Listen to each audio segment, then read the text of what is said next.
Well, it all started with Molly starting in the radio station, and in the beginning, Jason hates Molly, but as time goes on, I suppose they develop a relationship, and things are going quite well for a while, until it comes to the stage of the Christmas party. What happens to Molly is basically she falls in love, and then she finds out much later, even though she thought it was okay with Lee, that Lee is not okay with it.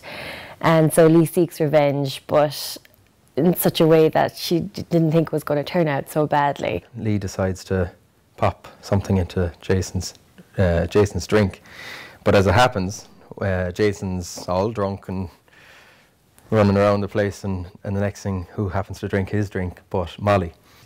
And so the night of passion that Molly had planned is ruined, and wakes up the next morning thinking that something has gone completely away, and that is when a kind of a rape story takes its fold, I suppose.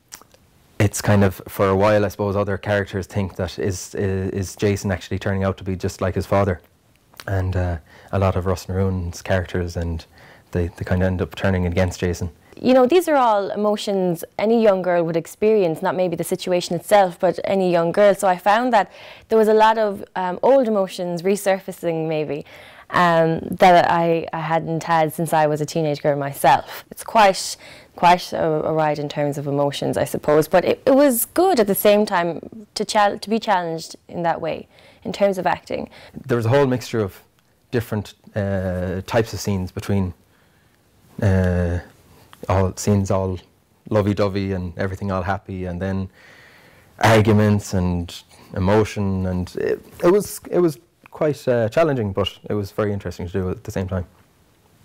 When it came to the unfolding of the story and the law getting involved, there was one particular scene where we're in the shop, he comes in, and I can't even look at him, and I really felt that scene. I was really upset by that.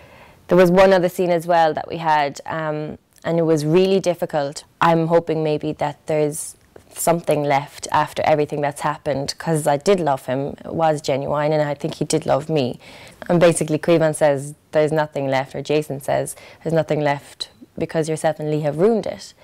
And that was probably one of the most emotional scenes, because every girl, I suppose, has been broken up with, and right then it felt like I was being broken up with again. I think it makes it easier when you're working along with somebody who's also giving you, who's giving you all the same emotions back. It means you can give the scene more as well, so that helps a lot.